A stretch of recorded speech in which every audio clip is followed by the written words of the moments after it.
Question number 11 question है you needn't tell to me what to do in such a situation. यह हमारा question error का है। हमें इसमें एक एरर बताना है कि कौन से पार्ट में ग्रामेटिकल एरर है, ठीक है ना। तो ये कह रहा है कि यू नीडंट, नीडंट यहाँ पे नीड नोट की शॉर्ट फॉर्म है। नीड नोट की शॉर्ट फॉर्म को यहाँ पर यूज़ किया गया है, ठीक है ना। नीडंट जो कि एक नीड नोट की शॉर्ट फॉर्म है, ठीक है।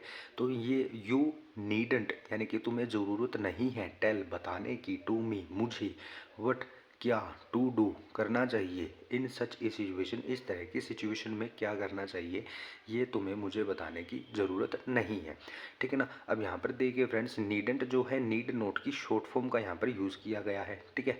और यहाँ पर हमारे पास एक वर्ब आई है। वर्ब कौन सी? टेल। टेल के बाद हम कभी भी टू का यूज़ नहीं करते हैं, तो यहाँ पर एरर क्या हो जाएगा? टू में एरर हो जाएगा।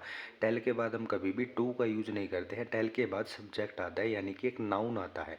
नाउन सॉरी टेल के बाद हमेशा एक नाउन या फिर एक प्रोनाउन आता है, ठीक है ना। ठीक है, टेल के बाद एक प्रोनाउन आता है, ठीक है। तो टेल के बाद हम कभी भी टू का यूज़ नहीं करते हैं, तो हमारा एरर क्या हो जाएगा? टू में एरर हो जाएगा, सेकंड पार्ट में हमारा एरर हो जाएगा, ठीक है। फिर नेक्स्ट क्वेश्चन है question number 12, opening the door. देखिए फ्रेंड्स, यहाँ पर ये जो ओपनिंग है ये हमारी एक प्रेजेंट पार्टिसिपल है, ठीक है ना। PRESENT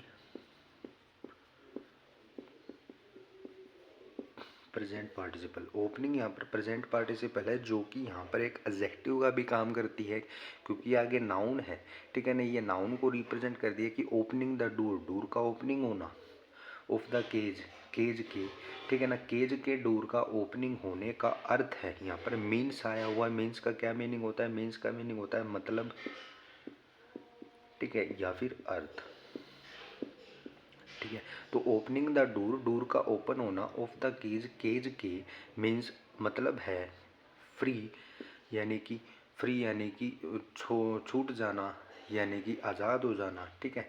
फॉर द बर्ड, ठीक है। तो यानी कि बर्ड का आज़ाद हो जाना, ठीक है ना। तो opening the door of the cage, cage के दरवाजे के खुलने का मतलब है कि बर्ड का आज़ाद हो जाना, ठीक है ना। ये कह रहा है। लेकिन फ्रेंड्स यहाँ पर देखिए, यहाँ पर हमारे पास जो मीन्स है, मीन्स हमारी एक वर्ब है, ठीक है ना। ये क्या है? मीन्स हमारी एक वर्ब है। तो वर्ब के बाद हम कभी भी एडजेक्टिव का यूज़ नहीं करते हैं, ठीक है ना। वर्ब के बाद हमेशा क्या आता है? वर्ब के बाद हमेशा एक नाउन आता है। वर्ब के बाद हमेशा एक नाउन आता है, एडजेक्टिव नहीं आता है, ठीक है ना। एडजेक्टिव नहीं आता है, तो जो हमारा नाउन है यहाँ पर, नाउन हमें यहाँ पर फ्रीडम यूज़ करना होगा, ना कि एक एडजेक्टिव फ्री को, ठीक है ना।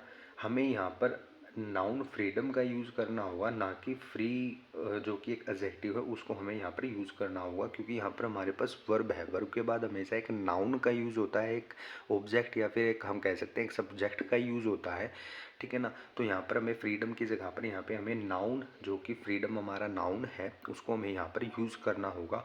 फ्री अगर हम एडजेक्टिव को यहाँ पर यूज़ करेंगे, तो देखिए फ्रेंड्स, वर्ब के बाद कभी भी एडजेक्टिव का यूज़ नहीं होता है। सेकंड थिंग ये है कि फ्री अगर एक एडजेक्टिव के रूप में यहाँ पर यूज़ हो रहा है, तो उसके बाद हमें नाउन चाहिए, ठीक है ना। फ्री एडजेक्टिव के रूप में यूज़ हो रहा है, तो वहाँ पर हमें नाउन चाहिए, लेकिन हमें फ्री नहीं यूज़ करना है यहाँ पर, हमें यहाँ पर फ्रीडम यूज़ करना है, क्योंकि वर्ब के बाद हमें एक नाउन चाहिए, ठीक है ना। तो नाउन हमारे पास यहाँ पर क्या है? फ्रीडम। तो हमें फ्री की जगह क्या यूज़ करना होगा? हमें फ्री की जगह फ्रीडम का यहाँ पर यूज़ करना होगा।